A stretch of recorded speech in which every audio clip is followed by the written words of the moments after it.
Today on Pilot's Discretion, our guest is professional drone pilot and Cessna Skymaster owner Tom Comet. He tells us about surviving a night on a frozen lake in Canada after his airplane's engine quit, what it's like to fly drones for a living, and why he attended circus school. Pilot's Discretion starts right now.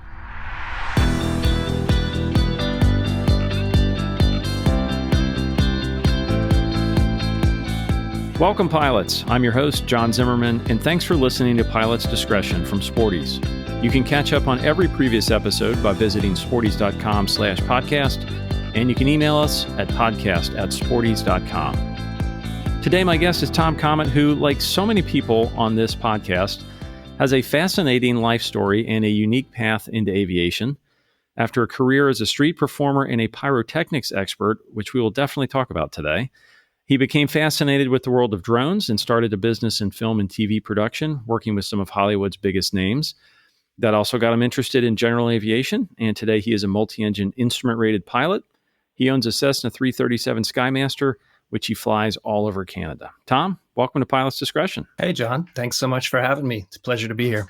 You wrote an incredible story for Airfax recently, which we'll link to in the show notes here, about ferrying a Lake Buccaneer across Canada with a friend.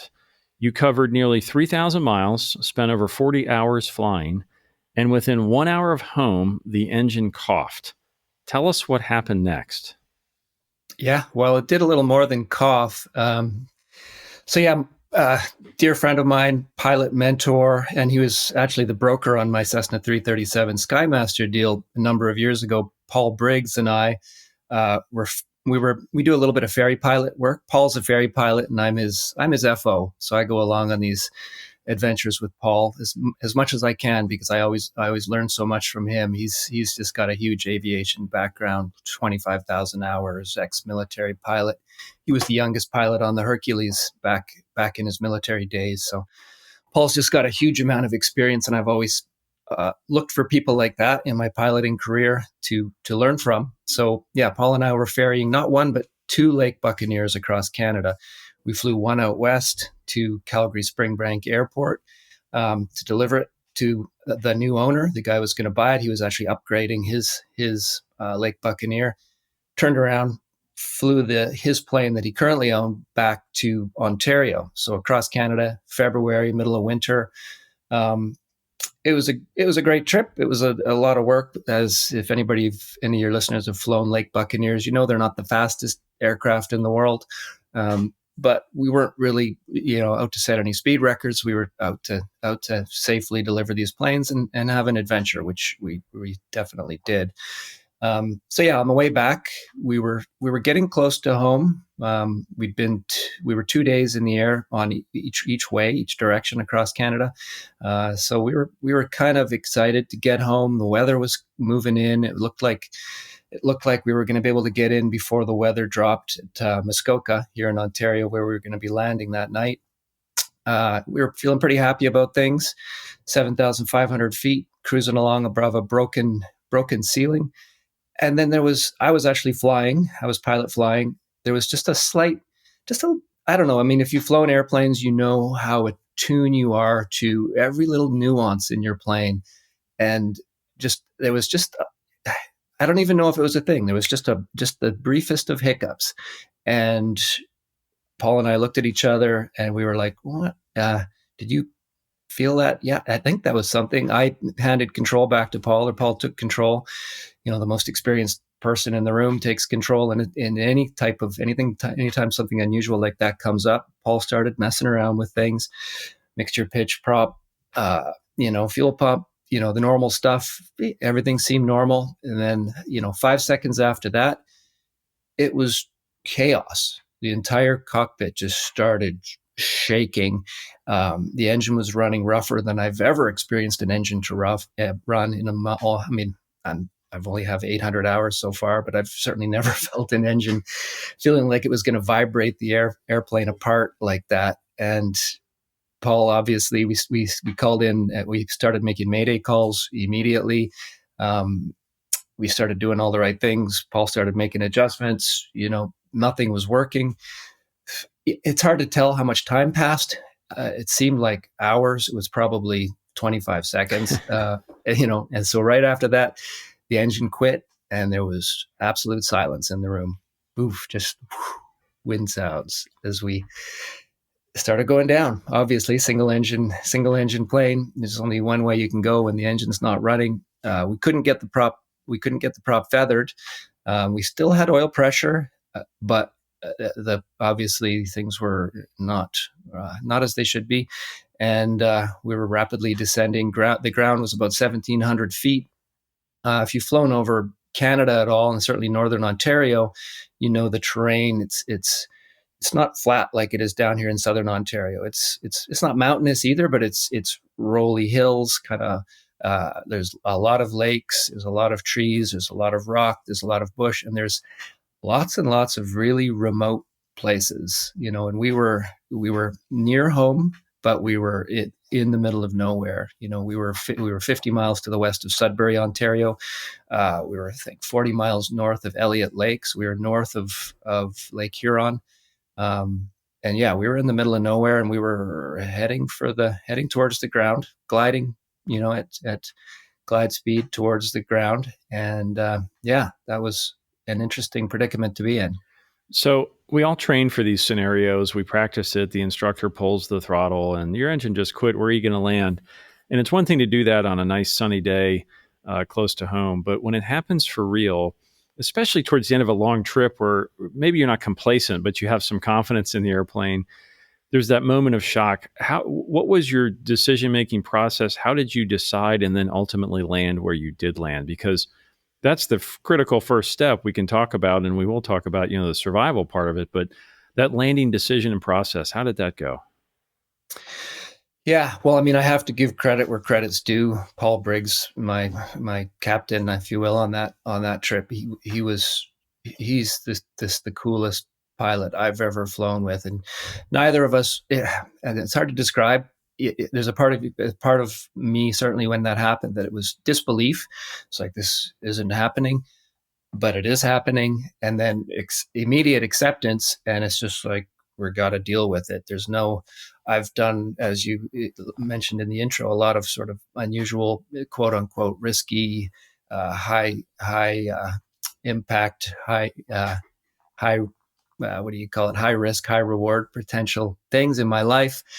That moment was sort of one of the ultimate, as far as, wow, this is really happening. The engine's not running. We're going down. Paul was just, okay, this is what's happening. We're going to deal with it. I jumped in line behind him as the FO. We started making the radio calls. We were still high enough that we could talk. We were talking to London radio at the time. Because in Canada, again, it's super remote. Most of Canada we're not like you guys down in the States. We don't have radar coverage everywhere we go. And there's lots of places that we fly all the time where there's not even anybody to talk to. Thankfully, we were talking to London radio. We were on a flight plan. They saw us. We were able to get 2 Mayday calls out before we started descending. We got too low to talk to anybody. I got the ELT turned on, which was sort of my big claim to fame. Like I really can't take credit for all the good, a lot of the good things that happened, certainly during the forced landing and then the landing on the lake. But got the ELT out, and then I was just doing everything I could to support Paul. I was trying to figure out how far we were from, the airports that were closest, what the wind was at those airports. This was before the engine quit. This was in that 30 seconds when the engine was still kind of running. Obviously, when it quit, we weren't going to any airports. But and then Paul basically, we discussed it. We decided which lake we wanted to aim for. I was like, what do you think of that one? Paul's like, no, we're not going to get that far. You don't have a lot of choices. Luckily, we had a few choices.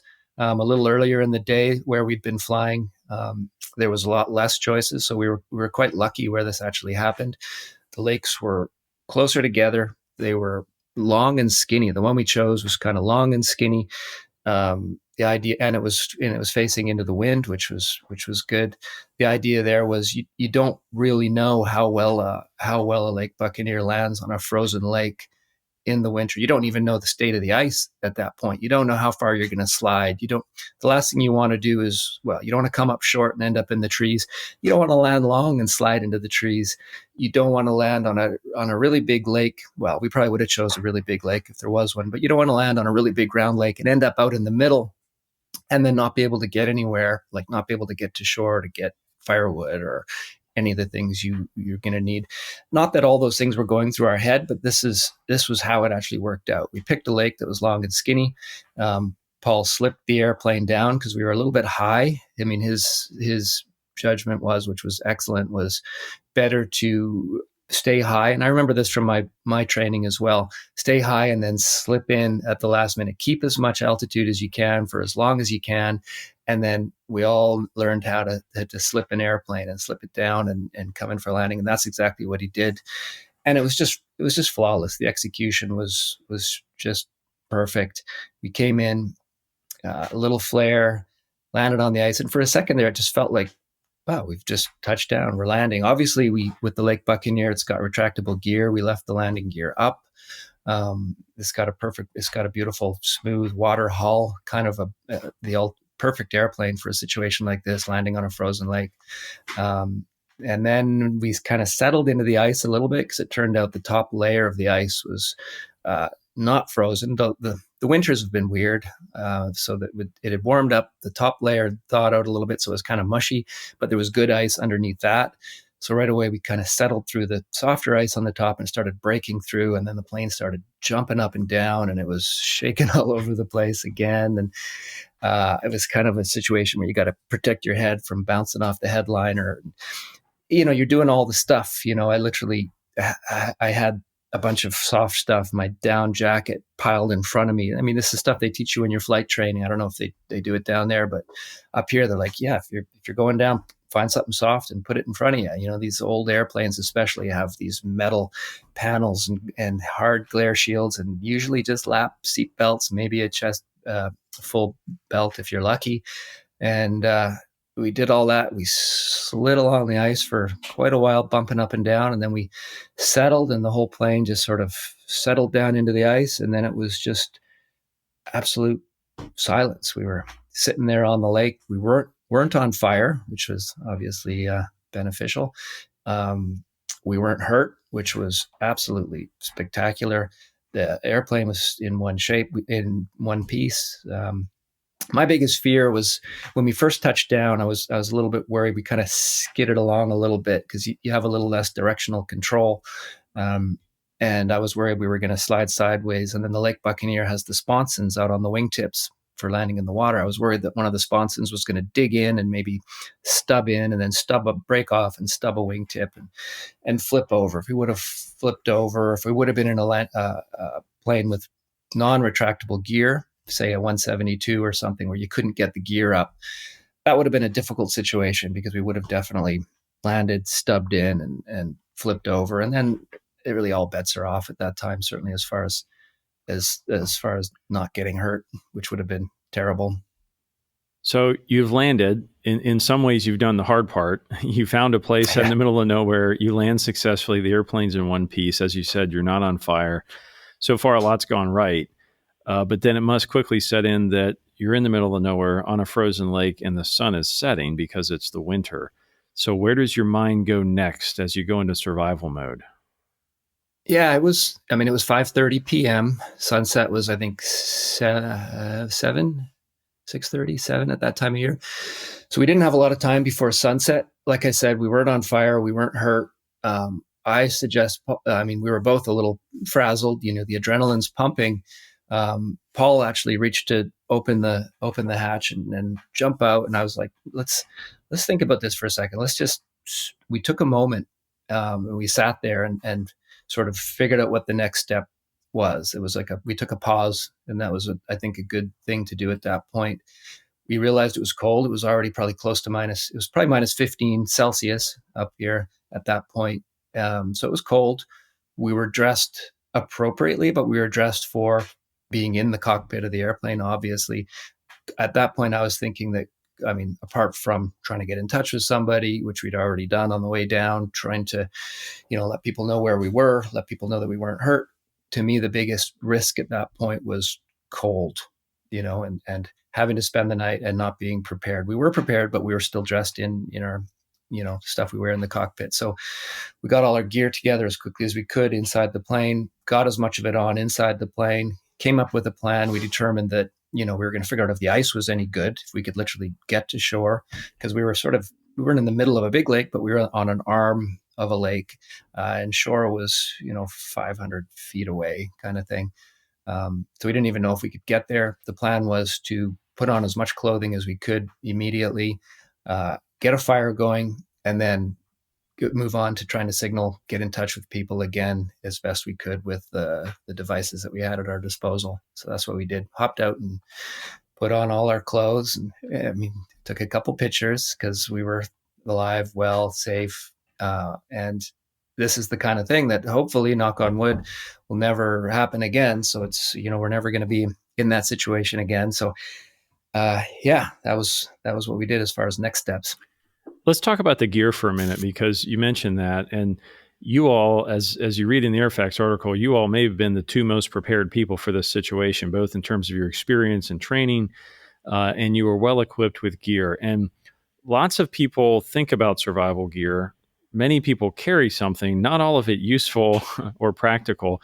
And sometimes there's this distinction between surviving and getting found. Tell me how you think about, especially given this experience, what gear actually matters and what should pilots be thinking about on a long cross country in terms of survival? Yeah, well, I'll tell you, this experience has made me, we were very well prepared and we did very well in that department, but it's also made me rethink that whole thing. And Paul and I have both been through a couple iterations of our survival plan and our survival gear and our, not even that, the training and the mentality that goes into it. As you said, we were very prepared. We had a ton of survival gear in the plane. If you know the Lake Buccaneer, there's not a lot of room. So everything we had was jammed in the back seat. We did the right thing in the sense that we had the things we needed to get to quickly near to the top of the pile, because it is a pile. You know what it's like in a small airplane traveling cross country. It's a pile of stuff. So our gear was at the top, so we were able to get to it. We had the important things like the stuff to make a fire, a few different ways to make a fire, dry fire starter, a couple different fire starting devices, a little bit of dry material, some tinder to get things going. And then we were lucky enough to have access to wood close by. Paul and I do a lot of woodsman type stuff. Like Paul's got a hunt camp, so we go to his camp quite often. So him and I we already had a relationship with that. We knew what to do. We know what the other person's capable of and our strengths and weaknesses. I think a lot of people have the misconception that they either buy some off the shelf survival kit or they, read something online and they put together a list of stuff, and it's got fire and it's got water and it's got, maybe they've thought it out as far as I'm going to have to drink. So water purification, shelter, stuff to keep me warm, stuff to keep me dry, signaling devices. But one, is it accessible? Is it appropriate to the situation? Is it something that's, appropriate in the sense that you're going to take it? It's a small enough package. It's efficient enough that you're actually going to take it with you every time. You're going to monitor it. So you're going to update it with the seasons. That's really important, especially here in the winter. For us, our survival kit is very scalable. We kind of have a base bag with stuff. And then after that, we're really conscious about, okay, let's add, we're in the winter in February, let's add, more clothing. Let's add, big mitts, because hands get cold quickly. Let's add maybe even something is like small portable snowshoes. If we have to walk out of here, what's that going to look like? Where are we flying? What's the route of travel? What's below us? How are we going to deal with, surviving anywhere along that route of travel, or getting ourselves out of there? It's certainly not always that small airplanes or any type of airplane go down and people get found and they have to get themselves out of that situation. You can't necessarily always assume that someone's going to be coming for you. And that's a big one. First aid, not just a little wee first aid kit with some Band-Aids that you've already used up half of them and the rest are so old they don't stick properly. taking a first aid course. A year ago, I've done first aid and I've kept it up my whole life, but I actually did a wilderness first aid course, which was certainly much more pertinent to the kind of situations we're going to get into. Wilderness first aid is more like if you take a regular first aid course, they're basically teaching you to deal with the situation until help arrives. Call 911. Someone's going to come within a half an hour, at the most 45 minutes.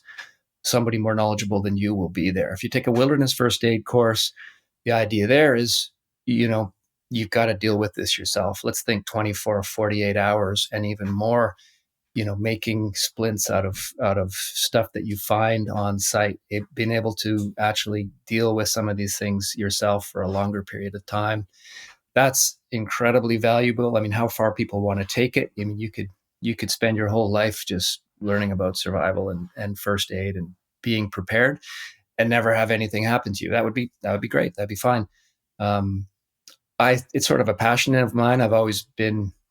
I grew up, I was a Boy Scout when I was a kid, and I've always loved being prepared. I mean, my little day pack that I take with me everywhere literally has a little micro version of what I'd need to survive in it. Like I've got, fire start. It's terrible when I go to get on an airplane because I got to take all this stuff out and figure out what I can fly with and what I can't, so fire starter, knives, first aid, water purification, all the basics to keep me going no matter where I am. And then add to that my clothing and, knowledge and food.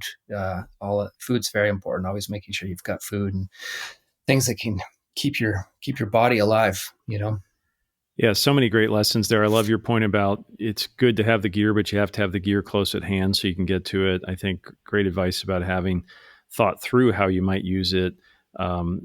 Lots of great tips in the article, and folks will need to read it, I think, to see the entire story. I mean, how you end up getting rescued. You have the pictures. Ends up with rescuers parachuting in. You guys spend the night in a tent on the lake with the fire. You end up, walking out, getting on a snowmobile. I mean, the story is unbelievable, and you've got the pictures. So I encourage folks to read it. But trying to take a look back now that, the adrenaline has passed, as you reflect on it, what is your biggest takeaway or your biggest lesson as you plan other general aviation cross countries? What have you changed in how you approach those? Yeah, I mean, I guess you can never be too prepared. It's like with flying. It's like doing the brief before you go on a trip, figuring out alternate airports, figuring out what the weather's going to be like, figuring out what the weather could be like, coming up with a plan. If I had to land at that airport, where am I going to go? How long are the runways at that airport? What's the wind? What are the winds like? How wide are the runways? I mean, that's how you do it for flying. For survival situations like this, I'd recommend kind of the same thing, really doing the mental exercise of breaking it down. Next time you're on a cross-country trip, in the winter or whenever for that matter. I mean, summer can be just as bad. Look down and imagine yourself down there for a couple of days by yourself with just what you have that's within reach within your airplane, like at the top of the pile, something that you can reach around with an arm's length, grab. You can only pick one bag and you pull that out of the plane and you've got to be on your own for 2 or 3 days. What's that going to look like? And how probably miserable are you going to be? What would you change to make yourself not miserable? And then throw into that scenario, I've broken my arm, or I'm bleeding, but I've made myself stop bleeding because I had a first aid kit, but I've got to deal with that. Or I've banged my head and I'm not thinking straight. How simple is that stuff to use? How accessible is it and how basic is it, but complex enough to do the job that it needs to do, and appropriate. It's got to be appropriate to the situation. If you're flying to the Bahamas, that survival kit is going to look a lot different than the survival kit that Paul and I take when we fly across Canada or up to the Northwest Territories when we're delivering an airplane somewhere. Fascinating stuff, Tom. And once again, we'll link to the article because you also have a video in there. You've got a YouTube channel that you've got some of this story on video, which is absolutely worth watching for anybody. Yeah, the irony was, I mean, I've been doing these crazy trips for a while, and I wanted to start I wanted to be able to share it. And this was literally the first one that I filmed properly with a few cameras. So we actually had cameras rolling for the entire forced landing and the aftermath of the SARTEC rescue and everything. So it was, once we knew we were okay, I was like, okay, well, let's make sure these cameras are rolling, because again, this is never going to happen again. And I want to be able to share this. That was the idea with the article too. Like, I feel like pilots tend to be very prepared people. They're very practical and pragmatic, and they know what they're doing, and they're experienced. But I think we could all, certainly myself included, be doing a better job of this stuff if we really take some time and think about it. And hopefully that the article's done that, and the YouTube videos on this that I created on this will help that along a little bit as well. And I thank you for sharing the information too. Like, this is really good. Tom, let's take a quick break. When we come back, I've got to ask you about some of your other passions: drones, playing with fire, and so much more. Uh-oh.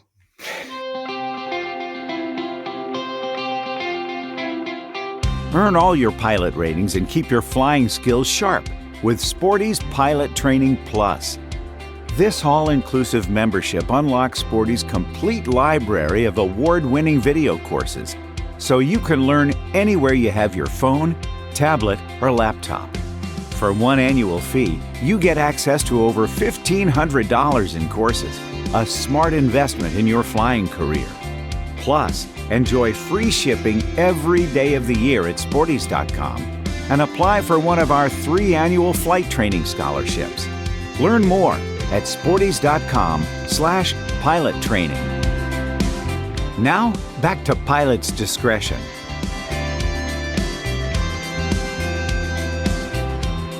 We are back with Tom Comet, whose day job is flying drones, an industry he's been involved with really almost since it was an industry. And Tom, tell me about drones as both a pilot and a professional drone pilot who really does this stuff at all levels. What's the biggest difference between what you do and what my neighbor's kid does in his backyard with his little quadcopter? What I do, I work, my niche in the film, in the drone industry is working in film and television. That was immediately a good fit for me, and it just seemed to make a lot of sense, and it was a lot of fun. So yeah, the difference, it's kind of the same. I mean, as someone who goes to, the electronics shop and buys a little drone for their kid, or they pick one up for themselves, they want to go up in the air and they want to look around. They want to see stuff from this amazingly unique perspective, and probably they want to record either video or take some pictures. So that's basically the same thing I do. I just do it with $150,000 drones sometimes. We obviously do it professionally, so I get paid for it, fully certified and accredited. So we have the appropriate licensing, knowledge, following the appropriate rules and regulations. And that's sort of where the normal person who just buys one of these things and is doing it for themselves sometimes fall down and get themselves into a little bit of trouble. They assume, both for good and for bad, that the drones have become so easy to operate. Anybody can fly one. They're relatively cost effective now, and the quality of the camera sensors on them is amazing. So it's kind of addictive.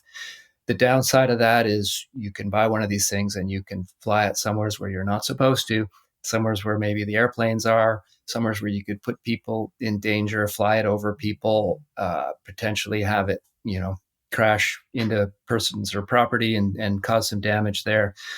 And those are the kind of things that we've all got to avoid, whether we're professional or just in the amateur side of things. Luckily, the technology itself has grown up with the regulations and with the popularity of it. A lot of these drones are geofenced now, so you can't. They enable you. They lock out, so you can't fly where you're not supposed to fly. You go to the airport with your DJI Mavic or something, and you think you're going to you're an amateur and you think you're going to get a shot of your buddy taking off in his 172. That drone's not going to take off. And that's a good thing, because it keeps people from doing what they're not supposed to do. But I think everybody needs to take these things seriously. They're not toys. They can cause a lot of damage, and they need to be treated with respect. That being said, you don't want to be scared and, buy a drone and then never use it because you don't think you can fly it. That's the other thing that I hear. I'm like, I bought this thing and, I have a place here and I don't I'm just scared to fly it. It's like, well, show me where you live. It's like, oh, I live in the middle of nowhere. I'm like, well, that's Class G airspace. Look, see and be seen. Look up, watch for airplanes. Make sure there's no airplanes around. Stay below 400 feet. Like, let's remember that. That's a key altitude for drone operations. Pretty well the world over. As we all know, aircraft, for the most part, don't go below 500 feet in a rural, if it's rural, and 1,000 feet if it's a built-up area. So as they're taking off or landing, which means they're at an airport or they're, having a forced landing like Paul and I did, they're not going to be down there below 400 feet. And most of the time, you don't even need to be that high. Usually drones, a lot of the best shots are 50 to 100 feet, Don't fly it over people. Don't fly it over the public. You see that a lot. People just trucking from one side of downtown to the other. These things are again, the technology is great. It's amazing. They've come so far, but they're flying computers. And if you've worked with computers, you know what happens. Sometimes they mess up. So there's lots of reasons that drones can fall out of the sky, and we all need to be cognizant of the fact that, same with airplanes, they can, a single engine airplane, a drone, you got to be prepared for the fact that at any time during that flight, the thing could stop functioning and fall out of the sky. And okay, if that happens, what are the consequences? Let's minimize those consequences. Don't fly over people. You also have a lot of experience in the world of pyrotechnics, as you mentioned earlier, another one of those sort of high risk, high reward endeavors. How do you approach safety in that world? And are there lessons there for airplane pilots? Do you find yourself applying your approach to either flying drones or playing with fire, and in terms of how you think about and manage risk as a general aviation pilot? Yeah. I mean, I think for myself personally, I think I'm kind of, my brain's, I don't know where this came from or why. I'm wired a little bit differently. I tend to be risk averse. I don't know if that's the word for it. I'm able to do things that are certainly perceived high risk, high reward, and I don't stress out about it. And flying airplanes would certainly come into that same category. Even since the incident in the Lake Buccaneer and the forced landing, I have no qualms about getting in an airplane, even a single engine airplane, and flying it. As long as the appropriate precautions have been taken, as long as I've had the appropriate training and licensing. Obviously, one of the biggest things for me has been finding mentors, in the world of pyrotechnics, same as with aviation. Right when I was starting out, you can't just go out. We get it so much. Like I still have a pyrotechnic company. We still do a lot of work in that field. I'm not as involved in it as I used to be, but you have these people that come to you and they call you up and they're like, I just want to blow stuff up. That's what I want to do. And that's never been the gist of it for me. I've never just wanted to blow stuff up. I've liked what it can do. I've liked the ability of this stuff. For me, the world of pyrotechnics was a adjunct to. I was a circus performer. I was doing stage shows. I wanted to make those shows better. I wanted to add pyro to those shows, but I didn't know how. So what did I do? I started calling people. I was in Vancouver, Canada at the time, and I started calling all the different special effects companies, and most of them just said, "No, we don't want to teach you anything." And then eventually I found one guy, and he was the perfect guy because he did the whole range of stuff. He did fireworks shows, he did TV work, he did everything from weddings to corporate work. He did a little bit of everything that I wanted to learn about. And I just became his right-hand man for 2 or 3 years. And I just sucked up every little bit of information that I could from him. I'd volunteer, I'd work for nothing. And eventually I became useful enough to him that I worked myself into a job working for him. And then after a while, I was his main guy and I was running the shows myself. And then when we moved out here to Toronto, I took that knowledge and then added it to the bag of tricks that I was already doing and started creating these with my partner, started creating these large scale pyrotechnic shows with, live performers and stunts and special effects and circus stuff and aerial. And, we had 20 people and we travel all over the world doing this stuff. And it was incredible. But I'm sorry, I'm rambling on a little bit, but the risk assessment side of it had to always be key. It's kind of like with aviation. Again, you're building a machine when you're creating one of these shows out of all these disparate parts, and they all need to function together perfectly. And they also need to interact with the environment. They need to interact with the weather, the whether it's a show with a live audience or maybe it's a closed set on a television show where we have a little more control over the environment.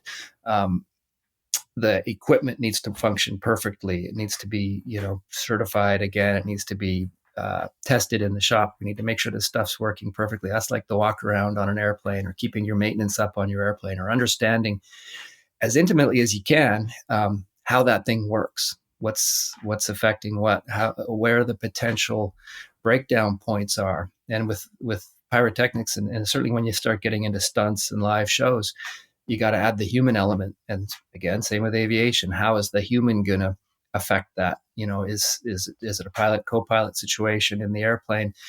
Are there passengers that are affecting you, distracting you? With a show with pyro, where's the audience? How close are they? Where are the performers? How close are they to the pyro? Because they can be potentially a lot closer to this stuff. So yeah, in a lot of ways, there's a lot of similarities. It's high risk. Again, knock on wood, we didn't ever, apart from a few little burns, and the biggest burn I did to myself, apart from a few little burns over the years, we didn't have any injuries on our shows. And it was amazing. We created these amazingly large art pieces. That's the thing you can say certainly for fireworks shows. It's the biggest. Now there's drone shows that maybe get a little bigger, but it's the biggest art, physically scale wise, that you can create as a person. You push a button and you get something that's, half a kilometer high and half a kilometer wide of amazing color. And that's an amazing thing to be able to do. What a wonderful way to describe it. Yeah. The world's largest. Maybe there's bigger stuff, but yeah, that's the way I sold it to myself. Thanks. At the end of every one of these episodes, we always close with a ready to copy segment, and you've given me tons of material to work with. So I'll ask you some questions on a variety of topics here, and you fire away with your quick answer. Are you ready to copy? I am ready to copy. Some people like to pick on the Skymaster. Lots of unfortunate nicknames for it, but you actually own one and fly it a lot. So defend your airplane. Tell me why the 337 is actually a good airplane or an underrated airplane. Well, tying back to my story of the Lake Buccaneer forced landing, first up, Skymaster's got two engines. If one of them stops working, we can keep flying. And back to that, as far as a twin goes, obviously, if you know anything about Skymasters and twin engine airplanes, the Skymaster's a centerline thrust. So one engine's on the front, one engine's on the back. So if you happen to lose one of those working engines, you don't have all the problems of a conventional twin, the adverse yaw, the wing drop. You just have the situation where you've lost an engine. There's nothing else. You've lost a little bit of thrust. You've lost an engine. If you can get it dealt with properly at that point, you can easily fly in and then land where you choose. You're not going to continue on your trip, but you can land. So it's very easy to handle in an emergency type situation, an engine out situation.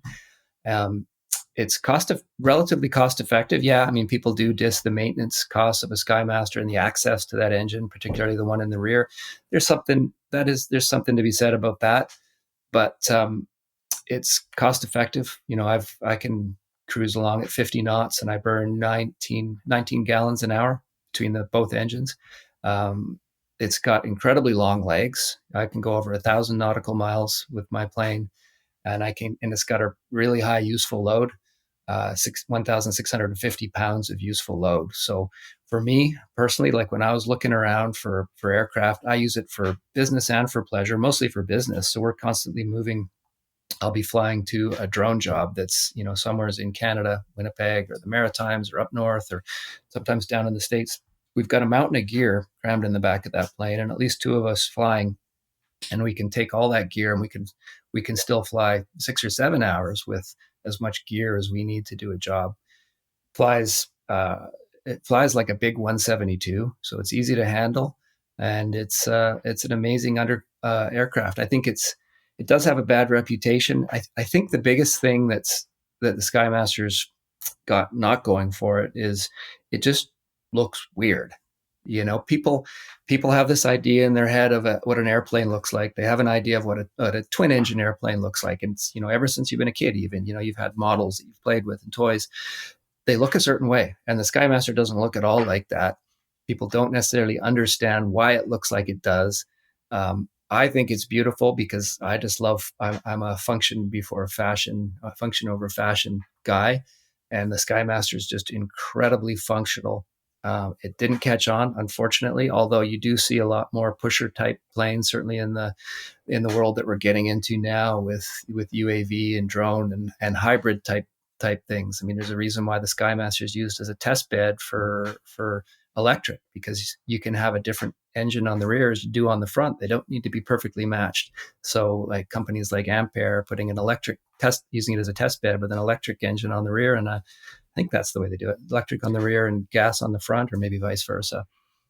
All right, you've sold me. I'll take back all the bad things I said about the Skymaster. All right, thanks. You flew that Skymaster across Canada in 2021, and you talked about camping under the wing as you went, and it sounds like just an absolutely perfect trip. Is there a lesson you learned during that trip, either about yourself or flying or Canada? Yeah, I mean, for me, that trip, it was actually 2020. I probably told you it was 2021. It's 2020. It was near the beginning of COVID. So, as you know, the world was a little bit weird. People weren't going a lot of places. Commercial travel wasn't happening. My family, my mother lives out west, out in BC. I live in Toronto, or near Toronto, on the other side of the country. I really wanted to see my mom. I hadn't seen her in a while. And I was like, normally I'm working in the summer. I've got time. I don't have money. I don't have the money because I'm not working necessarily. So, we're trying to save. Just go. If you've got the time, you probably think you don't have the money because you're not working, and vice versa. If you have the time, just do it. Make the commitment and go. So I flew out west, picked up my mom, because it's something. When I bought the Skymaster, my grandfather had flown. I started showing an interest in flying after I got into drones. Ironically, my mother was so supportive of it. And she gave me like a no, every time buying a plane is a big deal. It's a lot of money, big commitment. She gave me a low, no interest loan. She really pushed me towards doing it. She loved it. It's become an interaction with us. The whole flying thing is another thing that we have to talk about and interact with. And that trip personified it. I went out there, picked her up, and the two of us flew back. We camped out under the wing together. It was just a beautiful trip. It's just magical, and I'll never forget it. And I wish I was doing Tom Air, my YouTube channel then, because I would have filmed that. And I'm already thinking, well, we need to do it again, because I need to go somewhere with my mom, and we need to camp out again, because life is short, time is precious. Just to have these experiences and do it while you can. Tom, you've had a number of unique jobs. You told me about being a professional snowboarder before that was even really a thing, a bicycle messenger in San Francisco, but I've got to ask about at least a couple of these. So at one point you mentioned earlier, you attended circus school in England and then traveled the world performing, often on a unicycle. So give us some tips. If I ever need to win a bet and ride a unicycle, what is your one best professional tip for how to ride one? Okay, so you need to be able to figure out how to ride it like immediately and win a bet at a party. I've got 1 week to impress somebody with my unicycle skills. What should I do? Okay, easy-ish. And I learned in less than a week. I was so focused on learning that I taught myself in a day, not to be great at it, but I taught myself how to ride one in a day. It kind of goes back to flying again. It's visualize it, spend the time figuring it out. The situation that I had, I was working construction. One of the guys that I was working with said, I have a unicycle. I'm like, I always wanted to learn. He's like, I'm going to give it to you. I'm like, okay, when? It was a week or two passed before he finally gave me the thing. I took that time and I visualized. I'm good at understanding sort of how physics work with my brain. So I visualized how a unicycle works. I'm like, I get it. The pedals are attached to the wheel. So if I pedal forward, I go forward. If I pedal backwards, I go backwards. It doesn't go clickety click. It doesn't have a ratchet like on a bicycle. So it's all about pedal control. That pedal control is going to keep me balanced vertically, whether it's up and down or side to side. So I need to have perfect pedal control in order to do this. And that was what I always kept in my head. Once the guy finally gave me the unicycle, I'm like, okay, I need to stay upright. I think it's going to be about posture. I don't want to be leaned over on somebody. I didn't have really people. I was living on my own. I didn't have people to help me. So I didn't want to be leaning over on something because I was going to throw my balance off, and then I'm not upright. I'm not staying vertical, balanced. So I got a couple of ski poles because, Canadians, we travel with ski poles all the time. I got a couple ski poles, and that was my way of balancing myself. And I just got on both pedals, got as straight up as I could, and just started feeling that rock underneath me, back and forth. And that was the way I did it. And then I'd try to take a revolution of the pedals forward and then back. And that was really how I taught myself. And then before long, I was going, 3 feet and 5 feet, and then I was riding down the block and I was cruising around on this unicycle, and then the ski poles were gone. And as well as that, while I was working construction, like I was literally banging concrete blocks around with a sledgehammer. Like that was my job. We were doing demolition. In my mind, I was unicycling. I was practicing. I was couch flying, as they call it in aviation. I was couch flying the unicycle, trying to master it, trying to get that muscle memory without even using the muscles. And it's so valuable doing that. With aviation, I did it when I was learning. I do it with my IFR training. I do it when I'm pre-visualizing a trip now. It doesn't matter what it is. It can be riding a unicycle. It can be, learning how to juggle is another great one as far as visualization goes. Practice mentally, and then practice in the real world. But don't, that's the other thing people do when they try to learn this stuff. Like most people they try to get on a unicycle, they try it, they fall over 3 times, and they say, well, yeah, I don't know how to ride a unicycle. I can't do it. You can't do it, but you're not going to learn how to do it if you don't keep doing it, or you don't learn how to ride a unicycle or juggle or fly an airplane or any of those things. You can't just do it. And especially in this day and age, people just sort of think that you can watch a YouTube video, or you buy a kit or take a little wee 25-minute internet course and do something. Everyone wants this instant, I can do it right away thing. And some things aren't like that. Riding a unicycle is not like that. Flying an airplane's not like that. Not doing it well, not mastering it. And you never master it. It's constant progressive practice, mental visualization, studying, finding mentors, thinking about it in your head, all of that stuff as much as you can, and being patient and enjoying the process. Don't beat yourself up, but also debrief afterwards. What did I do wrong? What can I do better next time? Yeah, it's so true. The struggle of learning to fly or ride a unicycle, that's a feature, not a bug. And what a great tip. No other aviation podcast is going to teach how to ride a unicycle. There you go. So I've got to ask one more from your interesting background. This is perhaps my favorite Tom Comet trivia, is the world record you set. Tell us briefly about the record you set. As you know, I was a circus performer. I got into the juggling and riding unicycles and doing all of that stuff. The juggling was a big thing for me. I was absolutely obsessed with it. Kind of in that same time that I was doing the unicycle thing, I literally spent 8 hours a day juggling, if you can believe it. I'm this sort of an obsessive compulsive kind of character. I started, because I was spending so much time with it, much like with the drones, I was like doing it so much, I had to figure out how to make a living with it. Started street performing when I was living in San Francisco. Juggling, you learn pretty quickly. People want to see danger. They want it to be more dramatic. You work your way up the food chain, knives, fire torches, whatever you can find that it seems to impress people. Chainsaws were it doesn't really get much more risky than that as far as what you can flip around in front of your face and juggle and impress people. So I worked my way up to juggling chainsaws. It was one chainsaw at first, a chainsaw and 2 other objects. My thing was a chainsaw, a bowling ball, and an egg. I'm going to eat one of those 3 objects. You guess which one. And then, because in my mind, when I was doing that, I was like, 3 is impossible. Like it's just not in my realm to be able to do that. And then I actually saw another guy do 3, and that's so valuable to witness something that you think is impossible. You witness someone doing it, and you're like, all of a sudden, just poof, the wall's shattered. It is possible. If he can do it, I can do it. I mean, at least that's my personality. That's what I say. Yeah, if I see something, I'm like, I can do that. I mean, it's gotten me in trouble a few times too, but so I was able to visualize it, and then I was able to again take it back and break it down. I figured out all the steps I needed to work my way from chainsaw, bowling ball, and egg up to 3 chainsaws. Started juggling 3 chainsaws. Wanted to take it, again, it's a personality quirk of mine, take it as literally as far as it could go. I'd heard that there was a world record for juggling 3 chainsaws. It's actually a count. It's the number of throws and catches that you get. I can't even remember now. It was so long ago, but I think it was 20 throws before me.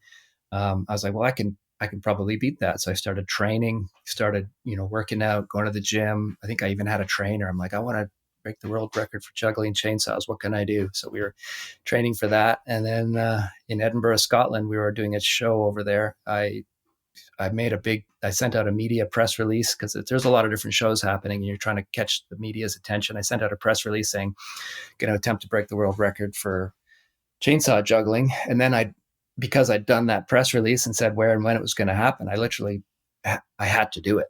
Like it wasn't just like, oh, I'm going to go to my backyard and try to break the world record. I was on stage. You have to line up. It's not really judges, but you have to have people that are peers in your field who can witness it and sign off. Because if you're trying to actually get the Guinness Book of World Records, somebody needs to sign off on that. So you got to find.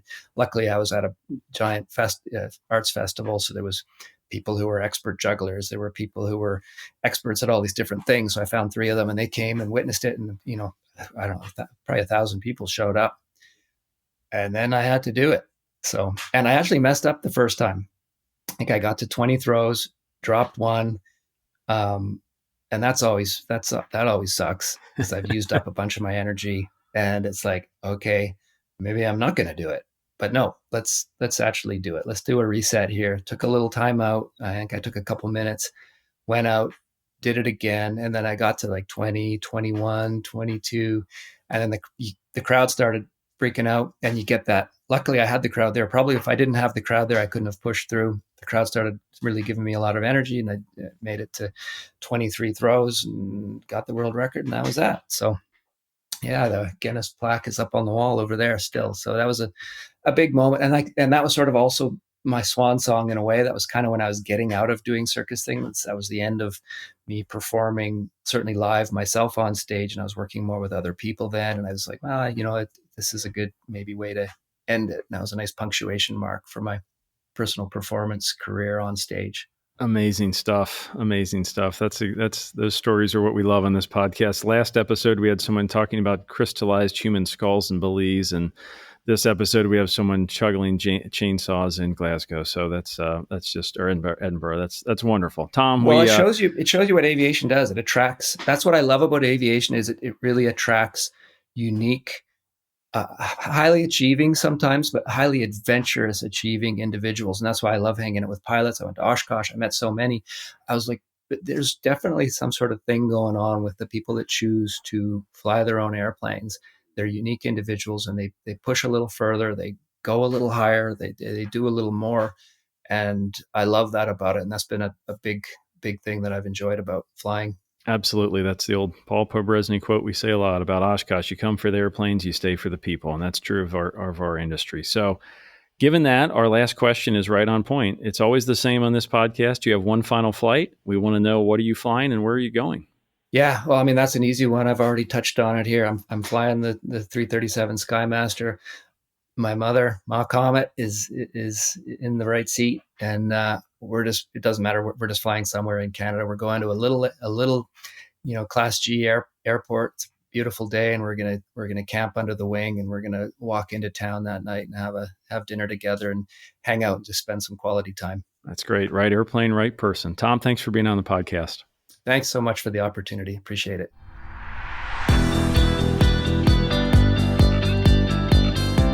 Thanks for listening to Pilot's Discretion, brought to you by Sporties, training and equipping pilots worldwide for over 60 years. For more episodes and today's show links, visit sporties.com/podcast. I'm John Zimmerman. We'll see you next time on Pilot's Discretion.